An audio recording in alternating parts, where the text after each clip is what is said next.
Rassurez-vous, l'univers de l'économie est énorme et Zoom Eco Live ne perd pas de vue son objectif de vous informer sur l'essentiel de l'information économique en RDC. Au sommaire, le gouvernement congolais a décaissé 2,2 millions de dollars américains en faveur du secteur du tourisme en 8 mois. La Société nationale des vendeurs au Congo dénonce l'exercice des petits commerces par les étrangers. Sur cette antenne, suivez les nouvelles en bref.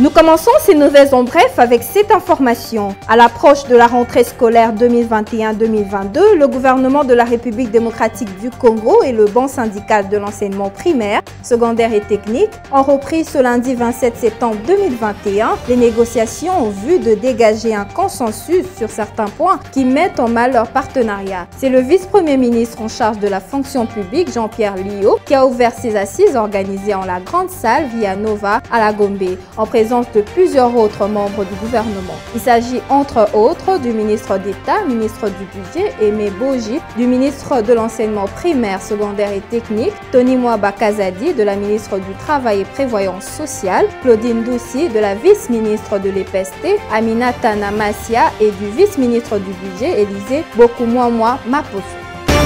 Poursuivons les nouvelles avec cette information. Le Premier ministre congolais Jean-Michel Samadou Kondé annonce la création imminente d'une banque nationale de développement pour financer et faire de l'agriculture la priorité des priorités en République démocratique du Congo. Il a dit ce lundi 27 septembre 2021 lors du lancement officiel du Forum national sur les états généraux du secteur de l'agriculture en RDC. En effet, ce forum de 3 jours, soit du 27 au 29 septembre 2021, est organisé par le ministre de l'Agriculture sur le thème de l'agriculture, clé de la croissance économique durable, de la réduction de la pauvreté en République démocratique du Congo. L'objectif principal de ce forum est de rendre vivante l'option levée par le gouvernement, celle d'initier la revanche du sol sur le sous-sol par la relance du secteur agricole afin d'améliorer la sécurité alimentaire et nutritionnelle des populations.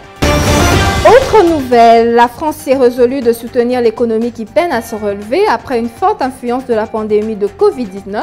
En effet, le président français Emmanuel Macron s'est engagé lors du Global Citizen Live, tenu le 25 septembre dernier à Paris, à fournir 20% des droits de tirage spéciaux de la France auprès du Fonds monétaire international, soit un montant évalué à 130 milliards de dollars américains aux pays africains pour soutenir leur relance économique verte.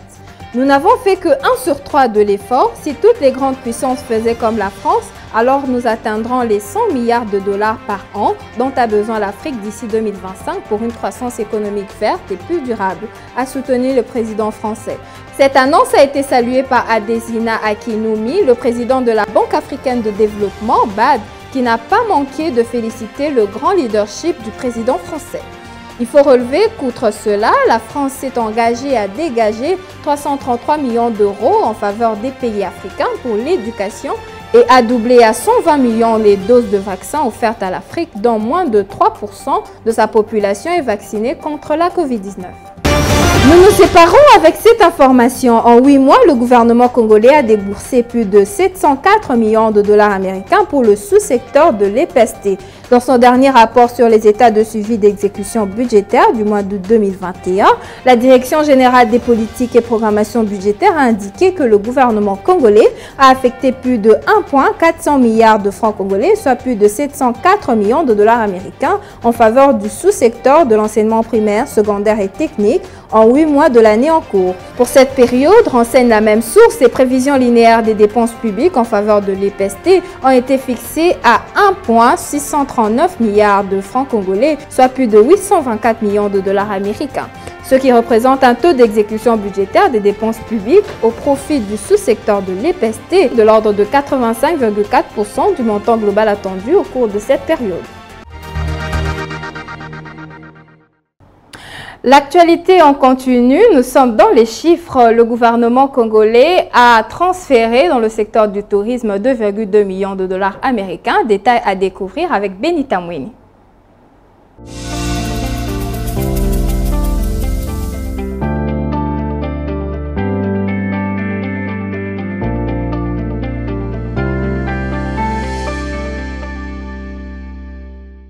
Les courbes économiques, on en parle avec vous. Benita Mouini, bienvenue. Merci Unamaka. Alors, qu'est-ce que nous devons retenir sur le barème de change en République démocratique du Congo? Justement, en parlant du barème d'échange, nous allons revenir sur le taux de la Banque centrale, c'est lui qui est le taux officiel, où un dollar est fixé à 1988 francs congolais, un franc CFA à 3,59 centimes et un euro à 2361 francs congolais. Parlant du marché parallèle, il sera question de la commune de Lingwala, où un dollar s'échange à 2000 francs, un franc CFA à 3,60 centimes et un euro à 2363 francs congolais. Alors, en 8 mois, combien le gouvernement de la République démocratique du Congo a-t-il décaissé en faveur du secteur du tourisme? Un montant total de 4,5 milliards de francs congolais, soit plus de 2,2 millions de dollars américains, a été affecté par le gouvernement congolais dans le secteur du tourisme en 8 mois de l'année en cours, renseigne le rapport des états de suivi budgétaire de la Direction générale des politiques et programmation budgétaire du mois d'août 2021. D'après ces documents, les prévisions linéaires en faveur du secteur du tourisme pour cette période ont été fixées à hauteur de 11,3 milliards de francs congolais, soit près de 5,7 millions de dollars américains pour cette période, ce qui représente un taux d'exécution budgétaire pour les dépenses publiques du secteur du tourisme de l'ordre de 39,8%. Et pour finir, Benita Mouini, on se sépare avec cette question. Combien le gouvernement congolais a-t-il prévu pour l'ensemble de l'année concernant ce secteur? Pour l'ensemble de l'année, les prévisions de dépenses publiques prévoient un décaissement de près de 8,5 millions de dollars américains pour les secteurs du tourisme en République démocratique du Congo. Pour les observateurs, ces budgets semblent irréalistes au vu du potentiel touristique qui regorge le pays. Ainsi, le gouvernement congolais est appelé à appuyer ces secteurs pour donner un coup de pouce à l'économie nationale qui reste dépendante du secteur minier. Et le tourisme reste un véritable secteur général des revenus financiers pour plusieurs pays. Merci à vous, Benita Mouini, pour toutes ces précisions chiffrées. Merci, Unamaka.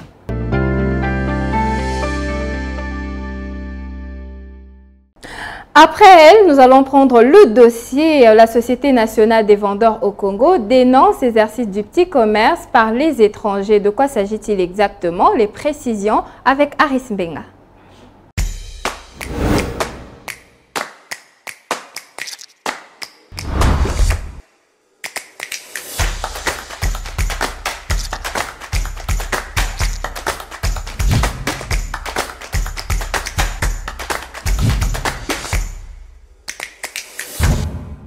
L'exercice du petit commerce par les étrangers, on en parle avec vous dans ce dossier. Aris Mbenga, bienvenue. Merci Judith. Alors, l'exercice du petit commerce par les étrangers, pourtant prohibé par la loi, continue à se faire, et ce malgré les multiples dispositions législatives en la matière. Alors, dites-nous, comment s'explique-t-il? Alors aujourd'hui, il y a une situation qui s'oppose, chose qui a même poussé le SNVC, donc le syndicat national des vendeurs du Congo, à monter au créneau pour dénoncer au fait cette situation de ces commerçants, encore opérateurs économiques non congolais, donc étrangers, qui commencent à exercer en violant certaines dispositions bien sûr congolaises en la matière, interdisant de ce fait les petits commerces par les étrangers. Alors la loi consacre l'exclusivité de l'exercice des petits commerces aux seuls nationaux et les étrangers sont tenus de ne pratiquer que la vente en gros, si l'on en croit les textes de la loi. Donc ici, il s'agit de l'ordonnance numéro 79021 du 2 août 1979. Et il y a aussi plusieurs autres arrêtés ministériels qui interdisent de ce fait l'exercice des petits commerces ou encore la vente en détail par les étrangers. Alors, c'est vrai, s'il faut ajouter encore un petit mot, malheureusement, il y a cette situation qui continue, on constate, on continue de voir que les non-congolais, de plusieurs natures qu'ils soient, donc il n'y a pas que les Libanais, Indiens ou Pakistanais, il y a aussi des Ouest-Africains qui sont un peu partout dans notre grand marché, qui sont en train de vendre en détail, qui font des petits commerces comme ça, au su et au vu de tous, donc en violation manifeste de textes de loi. Alors, à la lumière des textes de loi, qu'est-ce qu'on entend par petit commerce et comment est-ce qu'on constate dans la pratique là où les grossistes majoritairement étrangers exercent? Alors, si on se fie au texte de la loi, l'article numéro 2 de la loi 1979, on entend par petit commerce, je vous lis le texte, le commerce de toute denrée, marchandise ou objet de consommation courante effectué par la vente ou l'offre de vente à l'acheteur, soit au domicile même du vendeur, soit de porte en porte, de place en place, soit encore sur la voie publique ou sur le marché public, sauf si les chopes ou les talles placées sur la voie publique constituent le prolongement d'un magasin. Alors là, c'est la définition comme ça, donc des petits commerces ou encore du commerce en détail, si l'on en croit la législation congolaise en la matière. C'est vrai que certains commerçants, encore étrangers, peuvent essayer comme ça de duper certaines personnes ou encore ceux qui sont censés contrôler la matière, qui ne maîtrisent peut-être pas les textes de la loi. Voici en gros cette définition qui spécifie en tout cas, qui met la différence entre des petits commerçants et les grossistes qui est un commerce qui peut être détenu par des étrangers, mais les petits commerces, comme on l'a expliqué là, donc c'est un domaine réservé aux seuls nationaux pour ce qui s'agit de la définition. Alors, est-ce qu'il est trop tard pour faire basculer cette tendance qui asphyxie et bloque l'éclosion des Congolais exerçant dans ce secteur? Ce genre de concurrence déloyale peuvent pousser à peut emmener à bien des conséquences, comme je l'ai dit, des grèves telles qu'on l'a vu aujourd'hui avec le SNVC qui monte au créneau pour dénoncer ce non-respect de la réglementation de la loi en ce qui concerne la vente en détail par les étrangers, donc chose qui est prohibée, ça amène à des protestations, ça peut aussi emmener à une flambée des prix parce que lorsqu'on a des grossistes qui vendent en détail, cette concurrence déloyale peut emmener des petits commerçants locaux à chercher un dividende, d'augmenter nécessairement les prix pour pouvoir trouver un petit bénéfice, et choses qui à la longue peuvent emmener à faire tomber carrément cet échiquier, encore l'ordre de tout le système économique en place dans ce secteur. Et il y a même ces acteurs dans le domaine, on parle de M. Guilain Lekofo qui propose, quant à ceux, que l'État s'implique et s'applique à punir tous les contrevenants conformément à la loi, c'est-à-dire à tous ces étrangers, ces grossistes qui quittent leur carcan, encore leur domaine réservé de grossistes, à ceux des détaillants. Alors, nous savons depuis la hausse des prix des surgelés, le président avait instruit les ministres concernés de faire respecter la loi régissant l'exercice des petits commerces en RDC, mais sans succès. Alors, dites-nous, quelles actions ou autres pistes de solutions le gouvernement peut initier pour remédier à cette situation? Alors, c'est quand même l'une d'autres conséquences, parmi les conséquences qui peuvent venir de cette concurrence déloyale, chose qui a même motivé le président à inviter les membres du gouvernement, surtout beaucoup plus les ministres concernés par ce secteur, à s'impliquer pour le strict respect de cette réglementation qui sépare encore, qui met chacun dans sa classe, c'est-à-dire les grossistes et les détaillants qui doivent être exclusivement des Congolais. Alors, par rapport aux pistes de solutions, bien sûr, le gouvernement congolais est toujours en train de multiplier les efforts, bien qu'actuellement, il n'y a pas encore des résultats notables, mais comme piste de solution, on pourrait toujours demander aux membres du gouvernement, encore à toutes ces organisations, ces dispositifs qui œuvrent dans ce secteur, de toujours continuer de multiplier les efforts engagés dans ce secteur, et bien sûr, tout en faisant dans le strict respect des textes qui veut à ce qui est cette exclusivité aux nationaux quant à ce qui est de la vente en détail. Bien sûr, associer à leur action les associations patronales concernées dans le domaine, et pour finir, proposer des projets de réforme rendus nécessaires compte tenu des contingences de l'heure, c'est-à-dire proposer des lois adaptées à la situation compte tenu de ce qui se passe actuellement, puisqu'aujourd'hui on parle de la vente en détail, en ce qui concerne de la vente prohibée en détail des étrangers dans le secteur des petits commerces. Merci à vous, Aris Menga, et à demain pour un autre dossier. Merci Judith, c'était un plaisir. L'analyse sur un domaine particulier, on en parle dans la chronique de Patrick Bomboka. Suivez les détails dans ce nouveau numéro.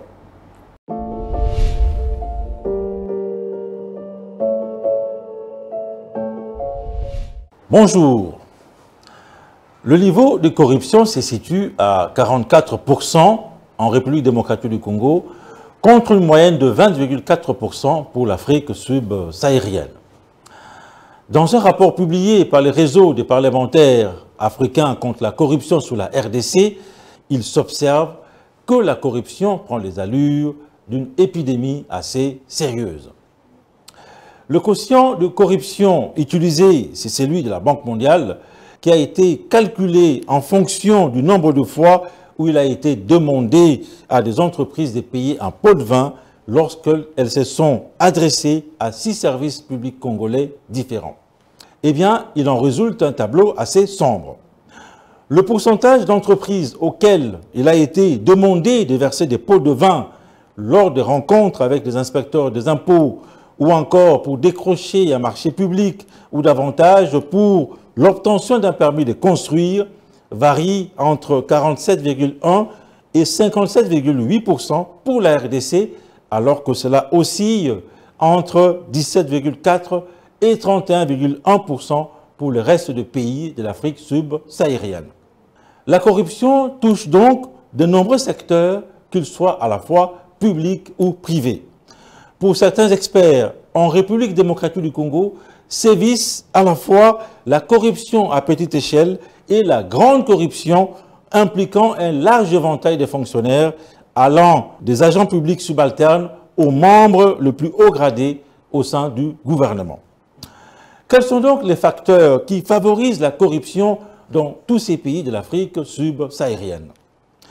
À ce niveau, plusieurs analystes notent l'inefficacité des structures gouvernementales, la faiblesse des capacités administratives, le bas salaire associé à l'absence de surveillance et de contrôle. Il n'est donc pas étonnant que le réseau des parlementaires africains contre la corruption indique que la RDC a pu perdre près de 8 milliards de dollars américains en 2020 uniquement à cause de la corruption, une corruption qui gangrène les institutions publiques du pays. Merci de nous avoir suivis.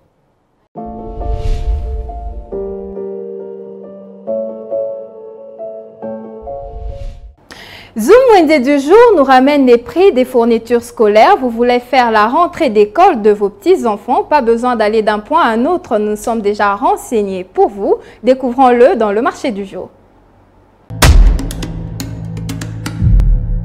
Bienvenue à tous. À quelques jours de la rentrée scolaire, Zoom Wednesday a pensé aux parents des élèves qui préparent leurs fournitures scolaires. Spécifiquement aujourd'hui, les marchés Zoom vous ramènent les prix de quelques objets classiques pour les élèves de l'école maternelle. Sans plus tarder, c'est parti avec Zoom Wednesday. Commençons le marché du jour avec les prix des objets classiques des enfants de l'école maternelle. Ardoise qui revient à 4 000 francs, un comptage chiffre à 3 500, une gourde conservant de l'eau à 7 300, une gourde conservant le jus pour vos enfants à 11 000 francs. Un ensemble de gourdes plus un bol pour enfants revient à 7 300, un mini-bol à 8 800 francs, les doubles bols à 11 700 francs. Pour coller les images à papier, colle liquide revient à 600 francs et colle dure coûte 1 400 francs congolais. Pour colorer les images, un marqueur de couleur revient à 12 500 francs. Une pâte de couleur petit format à 5 000, une pâte de couleur grand format revient à 12 000 francs. Une craie de coloriage pour dessin à 17 600 et un ciseau à 3 600 francs. Taille crayon à 700 francs, les crayons à 500 francs. Un sac pour enfants à 5 900 francs. Le papier Bristol revient à 2 500. Sans oublier que l'enfant de l'école maternelle aura besoin d'un tablier qui coûte 10 $.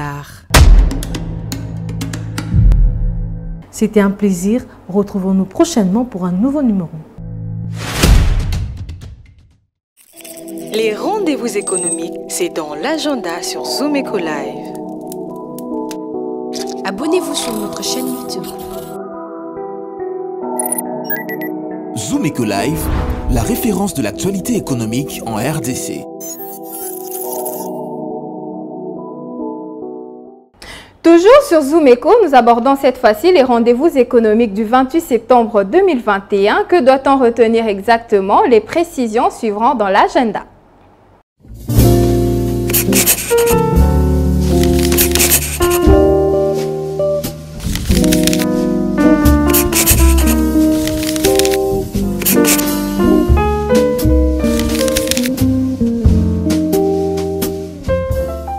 Bienvenue à l'agenda. Notons le rendez-vous du jour. Africa CEO Forum a débuté un forum de femmes œuvrant pour le changement ce mardi 28 septembre pour se clôturer le 30 septembre prochain. Avec le thème secteur social, l'investissement privé peut-il jouer en faveur du changement? Rappelons également La nouvelle session en marketing digital qui a débuté ce mardi 28 septembre pour se clôturer le 1er octobre prochain à Kinshasa, de 10h à 14h dans la salle de formation Bensizwe Academy. Les sommets sur le capital humain aura lieu à Kinshasa, au Pullman Hotel du 30 septembre au 2 octobre 2021 et aura pour thème le leadership transformationnel. Et pour finir, la formation professionnelle en suivi et évaluation de projets avec le logiciel MS Project qui avait débuté le 23 septembre dernier se poursuit jusqu'au 2 octobre prochain. Merci de nous avoir suivis. Au revoir.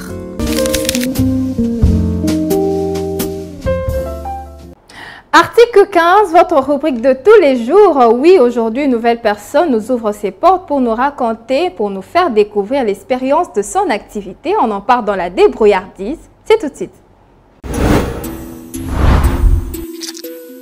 Débrouillard jamais, jamais, jamais. Débrouillard jamais, jamais, jamais. Débrouillard jamais.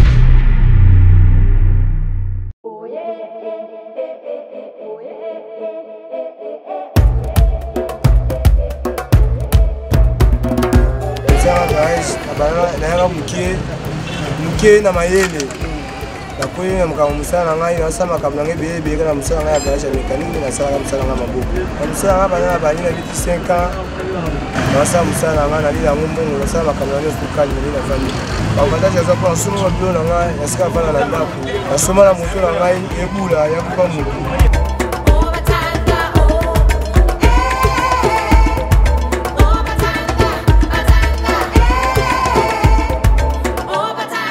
Mambo na ngai ndeza ba mambo na kati ngabo mambo na kati ya mambo na ndako ndeza mutaki bo mambo na kati ka des problèmes quand tu es trop kini bweza c'est là tu as to kangisa mais na ndako et nous so ko ina sani no zo no sani la pona mambo na ngako za ya ngai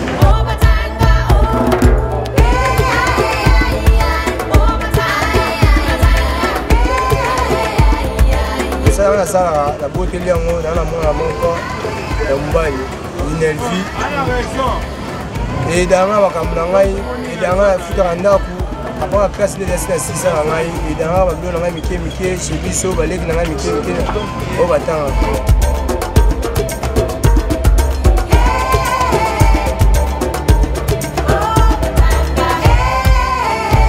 Ça c'est le coup dans la pas des net qui a tiré le robot et au bon ça a tiré l'autre bon sur oui, c'est la sucette. On est au côté de ce person, c'est baby.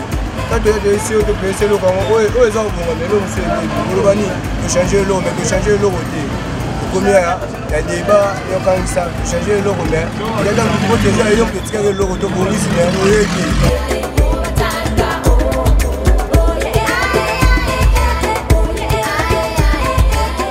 On sait un peu ça, on va la ninga na zalaki. Celui qui va ça, ningo va ça, ça ma beaucoup va ça la carte. Baza bango série kwani baza lo wani na zakpe balo wani ba bi ko te bani wa zali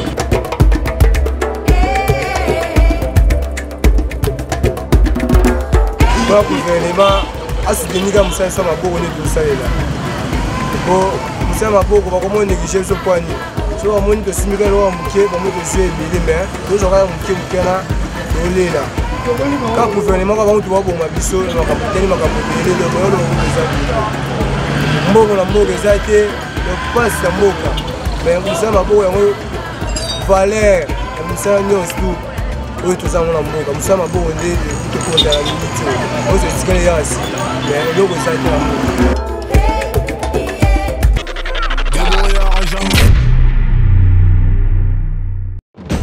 Nous vous amenons au cœur de l'actualité économique en RDC. Que dire alors de l'évolution du taux de change en République démocratique du Congo? Il y a eu à noter une stabilité relative du taux de change. Tout savoir sur la conjoncture économique, les différents taux de change officiels et parallèles. Tout apprendre et mieux comprendre le rendez-vous économique. Nous vous apportons plus de précisions. Enquête, analyse, dossier. Nous vous rapprochons de la réalité congolaise. Le Watt est un symbole de fierté pour la femme africaine. Sur ce sujet, nous vous souhaitons bienvenue. Entrepreneuriat et activité économique, chez nous, faisons le marché ensemble. Nous avons appris à être plus près de vous. offrir à vos yeux ce qui est bon pour votre vie. Suivez-nous également sur nos différentes plateformes. Zoom Eco Live, la référence de l'actualité économique en RDC. Merci à vous de votre fidélité. Surtout, n'oubliez pas de liker nos vidéos sur nos différentes plateformes. Au revoir et à très vite.